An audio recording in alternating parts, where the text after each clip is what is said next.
You should study YouTube, not guesswork, not algo, not derivative shit. Good SEO people are never afraid of Google search engine updates.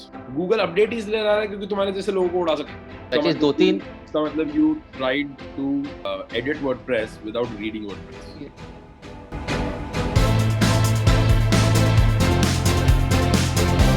To be honest sir, हम लोग का एक YouTube channel भी है और हम लोग to be honest अभी पर्सनल ब्रांडिंग में काफी ज्यादा इंक्लाइंड है अपार्ट फ्रॉम दिस आल्सो. और हम लोगों ने मतलब ये सोचा था कि सर के साथ मीटिंग करेंगे. काफी सारे सर हमारे डाउट्स भी थे जो अपन प्रॉब्लम फेस कर रहे थे. बताओ tell me about your business. क्या कर रहे हो अभी तक, कहाँ पहुंचे एग्जैक्टली? आज क्या हो रहा है? मैं तुम्हारी bullishnesseo.com देखी और थोड़ी देर पहले देखी एंड तो बताओ एग्जैक्टली क्या कर रहे हो, क्या हो रहा है बिजनेस में currently, where are you? Yes sir, आपसे बस उन्हीं चीजों के बारे में एडवाइस लेनी थी सर. टू बी ऑनेस्ट एक एक करके सर हम लोगों ने पहले क्वेश्चंस रखे. मैं पहले आपको थोड़ा सा एक्सप्लेन कर देता हूँ ब्रीफली कि हम लोग क्या कर रहे हैं. सर हम लोग बेसिकली जैसे हम तीनों बिजनेस फैमिली से बिलोंग करते हैं, तो हम लोग के ऑफलाइन बिजनेसेस हैं. तो अब धीरे धीरे जैसे ऑफलाइन में कॉम्पिटिशन बढ़ता जा रहा है, तो हम लोग बेसिकली ऑफलाइन बिजनेसेस को हेल्प कर रहे हैं उनको ऑनलाइन ग्रो करने में. उनको ऑनलाइन लाके उनके ऐप और वेबसाइट बना के और उनको वहां से नए कस्टमर्स एक्वायर करने में, प्लस उनके लिए कुछ ऐसे सॉफ्टवेयर बना के देने में ताकि उनका कस्टमर रिटेंशन बढ़ जाए. जैसे वो डेटाबेस अपना स्टोर कर पाए और उनको बेसिकली मैसेज कर पाए बार बार की उनके पास एक कस्टमर एक बार भी आ जाए ना, तो वो उनके पास रिटेन हो पाए लॉन्ग पीरियड के लिए, ताकि रिपीट बिल्ड हो जाए. तो इसका हम लोगों ने अलग अलग पैकेजेस बना के रखा. बेसिकली हम लोग का जो स्टार्टिंग का मेन मोटो यही था कि हम लोग को ऑफलाइन बिजनेसेस को हेल्प करना है, उनकी रेवेन्यू इंक्रीज करके उनके लिए टेक बिल्ड करके. अच्छा, क्योंकि हम लोग उसके पहले मैं 2 साल ड्रॉप शिपिंग कर रहा था, तो मैंने ये देखा कि जितने मेरे पापा का रेवेन्यू मंथली था उतना मैंने 6 महीने में कवर कर लिया था ड्रॉप शिपिंग करके, सिर्फ व्हाट्सएप को यूज करके ऑर्गेनिकली. तो आई वाज लाइक कि ऑनलाइन में बहुत ज्यादा ग्रोथ है, तो अपन स्मॉल बिजनेसेस को हेल्प करेंगे ग्रो करना ऑनलाइन, जिनके पास अवेयरनेस कम है उनको tax support. This is the basic idea to be. ठीक है, गॉट इट. और क्या बिल्ड करके दिया? वेबसाइट उनको? हाँ, वेबसाइट प्लस ई कॉमर्स का वही platform. Basically SaaS software, basically एक वेबसाइट है जिसमें पूरा मैनेजमेंट हो पाएगा. नहीं, I understand that, but e commerce में क्या बिल्ड करके दिया है? ई कॉमर्स स्टोर बिल्ड करके दिया है किसी को? यस सर, जैसे ऑप्टिकल शॉप थी उनकी तो उनको ऑप्टिकल शॉप में सब कुछ मैनेजमेंट करना था, उनके परचेज स्टॉक, तो इसके लिए पूरी एक वेबसाइट बना के दी है. किस पे बिल्ड किया है? वर्डप्रेस, ये WP पे या उस पे मेजेंटो, कुछ शॉपिफाई, क्या सर कोर PHP. व्हाई? हाँ sir, actually that is the issue. ये हम लोगों को सर अभी लास्ट एक हफ्ता पहले हम लोगों ने एक विपिन दिया है, मेरे कजिन ब्रदर है, उनकी काफी अच्छा मतलब यूएस में उनके क्लाइंट्स है बेसिकली इसी फील्ड के, तो उन्होंने एडवाइस करा कि हम लोग इस पे अपने टेक्नोलॉजी को अपग्रेड करें. But what I am asking is कि अगर तुमने किसी का ई कॉमर्स स्टोर बिल्ड किया है, तो why don't you use an existing Magento और अ WP और you know something which is an existing one? Why will you reinvent the wheel? Sir actually customizability इतनी ज्यादा शॉपिफाई वगैरह पे नहीं मिल पाती है. ऐसा लाइक मैंने इसका फील किया था. कस्टमाइजेशन चाहिए जो शॉपिफाई पे नहीं हो सकता. तो शॉपिफाई को छोड़, WP और Magento तो तेरा अपना है ना यार. you can write code and you can customize the platform. Customize it as यार एक्चुअली वर्डप्रेस पे कस्टमाइजेबिलिटी मेरे को बहुत टफ लगता था. उसके जो एग्जिस्टिंग कोड है उसके साथ जब मैं भी कोड को ऐड करता था तो मिक्सअप हो जाता था सब कुछ, एंड कुछ ना कुछ एरर एंड अप करके हम लोग को वर्डप्रेस डिलीट करना पड़ता था. इसका मतलब you tried to edit WordPress without reading WordPress. यार 101%. अगर तू WordPress के डॉक्स पढ़ के, अगर WordPress की कम्युनिटीज ज्वाइन करके, अगर उनके साथ काम करके, अगर उसकी टेक के बेसिक्स को ढंग से पढ़ के, अगर तू इनवर्ड जाने के बाद फिर आउटवर्ड देखेगा, तो WordPress तेरे को बहुत अच्छा लगेगा. अगर तू बाहर से देखेगा और बोलेगा कि हाँ ये ऊपर ऊपर का मेरे को दिख रहा है, इसका कुछ हिलाने से कुछ कर देंगे, एंड वो लगता तो हमेशा यही है कि इस फाइल को चेंज करूंगा तो हो जाएगा, हो भी जाता है अनफॉर्चुनेटली, राइट. पर वो अंदर उसके फार रीचिंग इफेक्ट्स आते हैं, जिसको what you just said, that after a point it gets bad and you have to delete the copy, right. So I hear you, but bad idea. Make sure that you know whatever tech you use, go like very very deep in that, understand exactly you know what is it. जैसे मैं एक example देता हूँ, which is a very not very intuitive for a lot of people. I don't know why. When somebody starts YouTube, right? तुमने भी बोला कि हम अपना कुछ podcast वगैरह कर, right?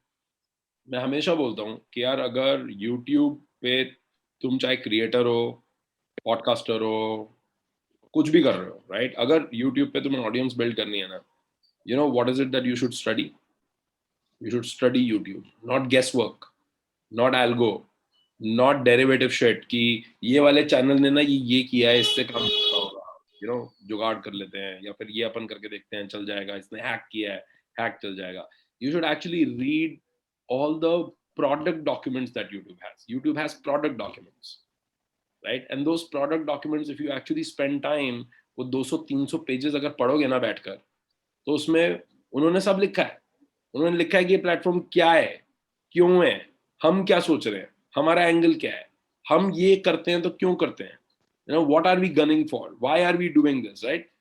जब आप प्लेटफॉर्म को समझने लग जाओगे ना, तो आप प्रिडिक्ट करने लग जाओगे कि यूट्यूब इंजीनियर को क्या काम मिलता होगा, right? You will be able to actually predict why YouTube will do something and why they will not do something, right? That is the same goes for search engine. When people look at SEO, people look at SEO as like a very hacky shit. It's not. You figure out what search engine wants and how search engine is designed, and you'll be able to hack it very, very well. Because now you understand why Google is doing something, right? Why they are not doing something. Good SEO people are never afraid of Google search engine updates, right? Because every search engine update should never kill you. It should actually enhance your ranking if you did the right shit, right? Because then it is in line with what Google wants, right? If what Google wants and what you have done are in the same line, that any change is only going to take you up. It is not going to bring you down, right? But when you do guesswork, right, you will end up doing something that is not in line with Google. In fact, the fact that you were able to do it, Google update इसलिए ला रहा है क्योंकि तुम्हारे जैसे लोगों को उड़ा सके. तुम्हारे means anybody who's let's say exactly bad SEO and I'm not even talking about black hat. I'm talking about like basic bad stuff, right? Even if like you did not even think that it's bad, but Google thinks it's bad, right? And for you to predict is your entire job, right? For example, if anybody works at Possest for SEO, I will tell them that boss, your entire job is to predict Google. Ranking is going to be a byproduct, right? तू मेरे को ये नहीं बता सकता है कि अभी ना कुछ हो गया है, ये कुछ हो गया नहीं हो सकता है, right? कंपनी का फ्यूचर इस पे डिपेंडेंट है. I need extreme predictability. Your job is not to take risk. Your job is to de-risk us, right? If you are not de-risking us, and the only way you can de-risk is when you know the platform so well. अगर मैं तेरे को बहुत अच्छे से जानता हूँ, है ना, तो मैं बता दूंगा ना यार जतिन इस चीज पे कैसे रिएक्ट करेगा, राइट? और जितना मैं ये प्रिडिक्ट कर सकता हूँ कि जतिन इस चीज पे कैसे रिएक्ट करेगा, उतना ही मैं अच्छा तेरे को कंट्रोल भी कर सकता हूँ. बिल्कुल. I'm only going to throw the ball that you can play, and whenever I want, I can throw a ball where you are out. Exactly. Right? So that's your job. When you look at any platform, look for the core documents of that platform. Look for those documents which will sound extremely boring, like which will sound absolutely ridiculous. तुम्हें लगेगा कि किसका idea है, मैं क्या पढ़ रहा हूँ, बट जरूरी है. अगर आपने क्यों एक ही बार पढ़ना है ना, वो नॉलेज इन्फॉर्मेशन की पावर ही होती है कि एक बार तेरे अंदर घुस गई, बाहर थोड़ी निकलेगी. फिर तो तू भूल थोड़ी सकता है, राइट? एक ही बार पढ़ना. So do that. But anyway, sorry for hogging, that. No sir, thank you sir. ये आपके एक वर्ड हमारे लिए काफी ज्यादा वैल्यूएबल है. Questions start. Himanshu, start from you. Sir सबसे मेजर क्वेश्चन तो आपसे ये है कि लाइक सर हम लाइक मार्केटिंग जैसे मैं देख रहा हूँ क्लाइंट्स वगैरह से बहुत लोगों से बात करता हूँ डेली बेसिस पे, एंड सर डेली बेसिस पे बहुत सारे टाइम वेस्टर्स आते हैं. मतलब बहुत लोग टाइम वेस्ट करते हैं. और मतलब मेरे को ऐसा आपसे ये पूछना है कि पोटेंशियल क्लाइंट्स कहाँ से ढूंढें, लाइक जिनको वेबसाइट बनानी हो, जिनको नीड हो वेबसाइट बनाने की, मतलब उनको अपन डायरेक्ट पिच करें. सर कहते हैं ना वो गरम लोहे पे हथौड़ा मारना, वो वाली चीज सर. So what हिमांशु, बहुत ये छोटा सवाल नहीं है, बहुत ही बड़ा सवाल है. बट सच बताऊं तो ये सबसे मेजर सवाल है. ये आप नहीं, ये सवाल जो है वो हर कंपनी को अपनी पूरी लाइफ टाइम में खुद से 50 बार पूछना पड़ता है. मैं भी पोसेस से ये सवाल हर साल पूछता हूं. और उस सवाल का मतलब होता है कि एक्चुअली हमारा कस्टमर कौन है. एंड यू नो मार्केटिंग, जैसे फॉर एग्जांपल अभी हमारी वेबसाइट इस समय रीब्रांडिंग में है. अभी हम you know we are undergoing an rebranding exercise. And उस पर डिस्कशन कब से चल रहा है पता है? February 18 से, मतलब 18 फरवरी 2021 से. राइट? कितने महीने हो गए? Almost 5 5 महीने months. 4 5 महीने. महीने राइट? हाँ 4-5 4 महीने. तो और अभी भी हम हाफ पे हैं. ठीक है? और हम कम से कम नहीं तो इसके ऊपर खर्च कर चुके होंगे 150 घंटे के आसपास, और अभी हम आधा पहुंचे. ठीक है? अब हम उसमें क्या कर रहे हैं मैं तो वो समझाता हूँ. हम बेसिकली हर क्वेश्चन और हर नोशन को चैलेंज कर रहे हैं. सॉरी, हर आंसर और हर नोशन को चैलेंज कर रहे हैं कि भाई हमारा कस्टमर कौन है? तो आपका कस्टमर रेस्टोरेंट है. रेस्टोरेंट नहीं, कौन सा रेस्टोरेंट हमारा कस्टमर है? उसको एग्जैक्टली क्या चाहिए होता है, उसको क्या क्या नहीं चाहिए होता है. इसका आंसर ये नहीं है हम सब कुछ करते हैं. राइट? क्योंकि मेरे दिमाग में तो मुझे लगता है कि हम 18 प्रोडक्ट्स बेचते हैं और हम तो फुल स्केल ERP और हम तो पूरा हवाई जहाज है. पर सच ये नहीं है. सच ये है कि 100% customers use 29% of our product. Right? Then 50% customers use 45% of our product. Right? करते only 10% customers use 90% of our product. And nobody uses 100% of our product. Right? अब ये fallacy है. ये अब हमारी ग्रोथ के दो तरीके हो सकते हैं. Right?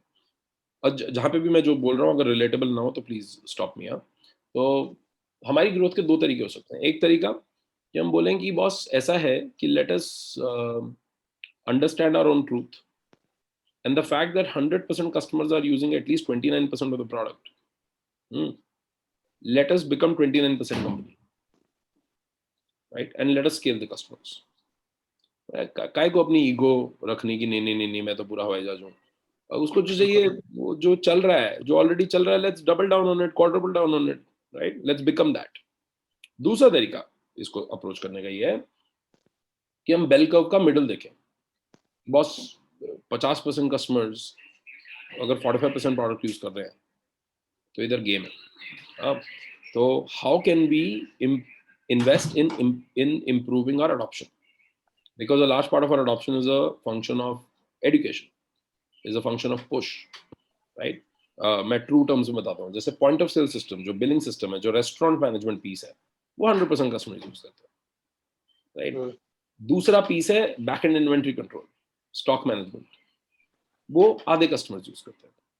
Right? And then there are peripheral products, feedback management, online ordering, QR ordering, this, that, analytics. तो दूसरा पीस ये है कि यार अपन 100% कस्टमर्स को 45 पे ले आए तो अपना रेवेन्यू भी डबल हो जाएगा, अपनी रिटेंशन और बढ़ जाएगी. क्योंकि अब हम उसका दूसरा साइड भी देख रहे हैं. Customers who use 45% plus product, churn is 1%. Customers who use 29% product, churn is 7%. And customers who use less than 20% of the product, जो POS का भी shallow end यूज करते हैं, बिल काट रहे हैं, अकाउंटिंग कर रहे हैं, बेसिक काम कर रहे हैं, उसमें चर्न है 18%.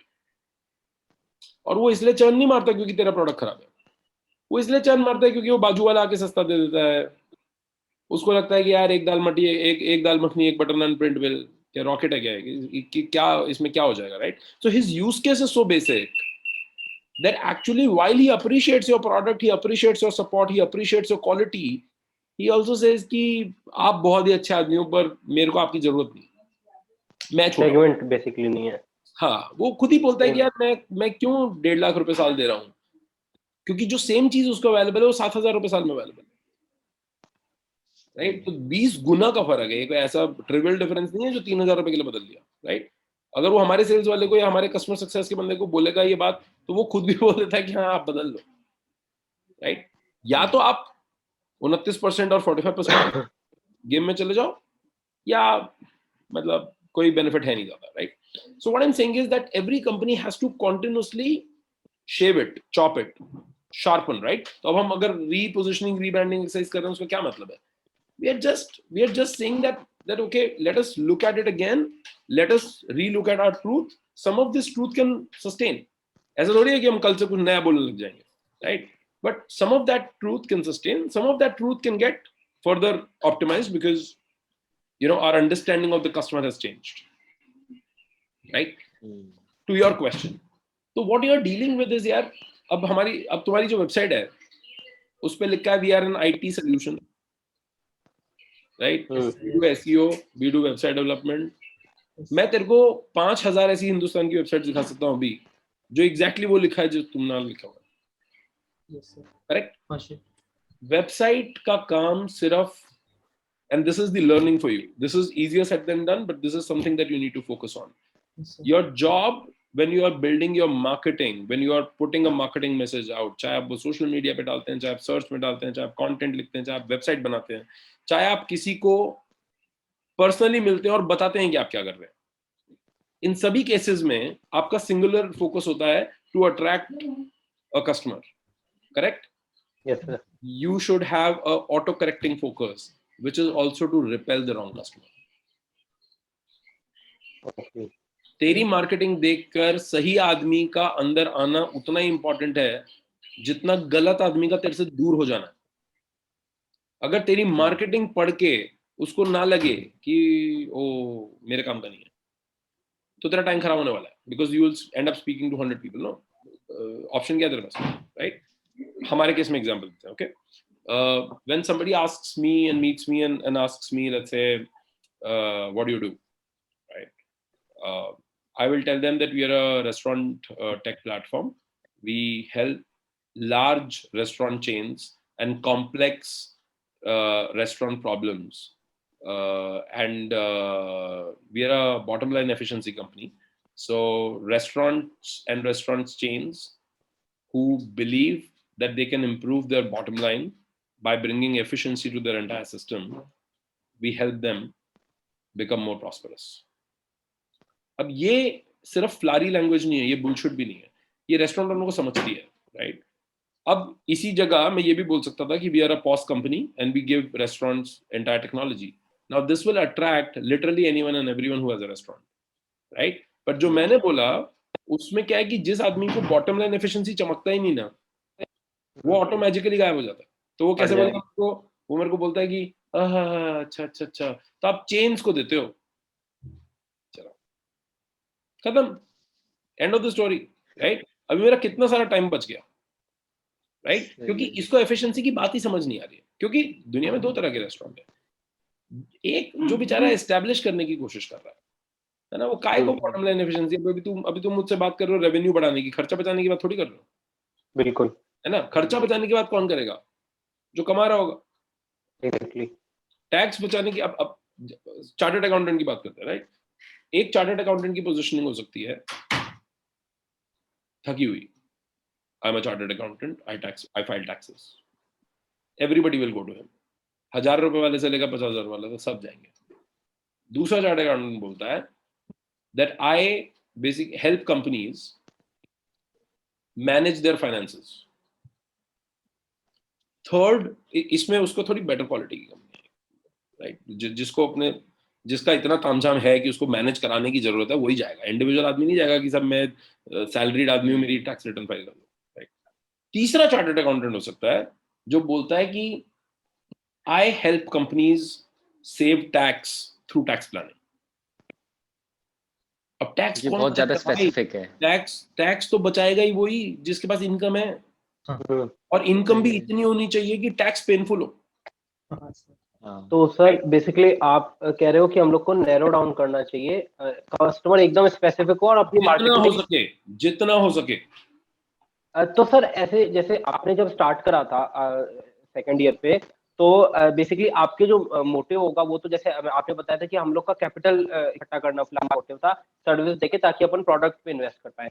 तो सर हम लोग का भी बेसिकली फिलहाल हम लोग को कैपिटल बेकार मोटिव है ना यार वो. मैं ये थोड़ी कह रहा हूँ कि कोई वो समझदारी की बात थी. वो समझदारी थोड़ी थी, क्योंकि पॉइंट ये है कि तेरे पास दो रास्ते हैं. अगर तू स्पेसिफिक जाएगा और नैरो जाएगा तब भी कैपिटल इकट्ठी हो जाएगी स्पीड से. तेरे को मैसेजिंग स्ट्रॉन्ग करनी पड़ेगी, तेरे को मेहनत तेरे को मेहनत करनी पड़ेगी. सी यू हैव टू ऑप्शंस. एक तरीका ये है कि तू पूरा दिन AK-47 ले और धड़ा गोलियां मारता रहे और मान के चल कि कोई ना कोई तो मरेगा ही. पर उस अप्रोच में प्रॉब्लम ये है कि तेरे पास गोलियां लिमिटेड है. बिल्कुल. राइट. फिर अगर कोई नहीं मरा ना तो तू वापस आके बोलेगा कि यार देखो मैंने तो 200 बुलेट फायर किया था और अब मेरे पास तो बुलेट भी और नहीं है और पता नहीं मेरी तो किस्मत खराब है, कोई मरा भी नहीं. दूसरा तरीका तेरे पास ये है कि यार तू पूरा दिन लगा टारगेट लॉक करने में और एक गोली मरेगा. राइट. और अगर नहीं मरा तो तेरे पास 199 गोलियां बाकी है. बिल्कुल. Right. So you have 199 shots. तू कितना भी बेवकूफ आदमी हो, 199 में तो एक तो मारेगा यार. इतना खराब बिल्कुल. है ना. So that's the point. Right. Target locking में हम टाइम नहीं लगाते, is all what I am trying to say. हम सबको ना लठमार आदत है कि लाउड स्पीकर पकड़. इससे पहले पता तो कर ले किधर. It's better you spend time in figuring out चिल्लाना कहाँ है. पर अगर तूने वो सब फिगर आउट कर लिया ना कि चिल्लाना कहाँ है, तो तेरे को चिल्लाना ही नहीं पड़ेगा. You just need to show up. बिल्कुल सर. अगर तू सही गली मोहल्ले में जाके बात करेगा तो people will flock on you. People will say कि भाई साहब आप कहाँ थे, हम तो आप ही को ढूंढ रहे थे. तो you need to spend time in figuring that out. And for that you need to first take a decision. Who are you. Right? So Himanshu, your problem, the question that you have asked is not a marketing problem. It's a question that you need to ask yourself, who are you? And there is every answer to that question is a right answer. So far, you believe what you're saying. Example, आपको लगता है कि यार e-commerce website बनाता हूं मैं. ठीक है. तो आप बोलिए we make e-commerce portals or we make offline businesses e-commerce ready. पर यार अब किसी और की वेबसाइट नहीं बनेगी. अब हम किसी और के लिए काम नहीं करेंगे. राइट. तो तेरे पास कितनी बैंडविड्थ खाली होगी. जैसे कोई आके बोलेगा कि मेरी डेंटल क्लिनिक की वेबसाइट बना दो, आप बोलोगे कि फोन ई-कॉमर्स है तेरा, कुछ ई-कॉमर्स पे बेचता कुछ नहीं बेचता. Wrong answer. आउट. दिस में साउंड काउंटर इंटुइटिव बिकॉज आपको लगेगा कि सर क्या बात करो, 10,000 रुपये उससे भी मिल सकते थे. हाँ ठीक बात है, पर तेरा टाइम खराब हो रहा है ना यार. मैं बताता हूँ कैसे कैसे टाइम खराब हो रहा है. पहला, तेरे को डेंटल वेबसाइट का आइडिया नहीं आएगा, तेरे को उसमें टाइम लगाना पड़ेगा. तेरे को नई एक्सपर्टीज क्रिएट करनी पड़ेगी. वो डॉक्टर तुझे कुछ नई आइटम बताएगा, तू बोलेगा ओहो तुम्हारे बिजनेस में ये भी होता है. राइट. अब जब तूने ये बना दिया और तूने उसके साथ 2 महीने लगाए, ये सीख भी लिया, डिलीवर भी कर दिया, रीयूजेबिलिटी नहीं है क्योंकि अगला डेंटिस्ट आएगा तभी ये रीयूजेबल होगा. अगर तू जाके सारे डेंटिस्ट को बेचेगा, कितने डेंटिस्ट हैं तेरे शहर में. राइट. अगर उसने नहीं खरीदा तो गया. थर्ड, सबसे बड़ा नुकसान, कंपाउंडिंग नहीं हो रही है. बोले तो if you find an e-commerce buyer, will you be able to show them dental site as the reference site? नहीं. तो गया कंपाउंड. बिल्कुल. तूने काम भी कर दिया, है ना, यूज भी नहीं हुआ. तेरे को डेंटिस्ट से ई-कॉमर्स का रेफरेंस मिलेगा नहीं. तो your job is also to compound. E-commerce वाले से ई-कॉमर्स वाले का रेफरेंस मिलेगा. ई-कॉमर्स वाले की दुकान दिखा के दूसरा ई-कॉमर्स का प्रोजेक्ट मिलेगा. Right? If you do well with one customer, you will be able to set the stage for next 10. And any amount of time that you spend this with this one customer is compounding in your knowledge. ये सब Expertise, बिल्कुल. करना है. वो खटाखट copy. तो sir मतलब कि आपके अकॉर्डिंग हम लोग को ये फाइंड आउट करना चाहिए कि अपन एग्जैक्टली किसको बेस्ट वे में हेल्प कर सकते हैं और सिर्फ उसके लिए अपन मार्केटिंग कैंपेन चलाएं, सिर्फ उनको फोकस करें. And no answer is wrong answer. Every answer is right answer, is what I'm saying. Don't worry about being right. Worry about being specific. है ना. क्योंकि तेरे को 1,000 कस्टमर नहीं चाहिए ना यार. तू कोई भी स्लेवर पकड़ ले, तेरे को 10 कस्टमर तो मिलेंगे ना दुनिया में उसके. बिल्कुल ना. और तेरे को 10 ही चाहिए फिलहाल. राइट. तो you pick anything. That doesn't matter. Don't bang your head to the wall figuring out the best. Don't worry about being wrong. Right. Worry about not compounding. तो मैं तुम्हें आंसर नहीं दे रहा, मैं तुम्हें सोचने का तरीका बता रहा हूं. तो ask yourself these 3 questions. What I am building for this customer Will this knowledge help in copy pasting it for similar other customer? 2, am I going to market and target very similar clientele? 3, am I going to get references from this customer for similar customers if this goes well? इन तीनों का answer हाँ होना चाहिए. तू कोई भी category पकड़ ले, राइट? अब automatically you will think about the broad most category, right?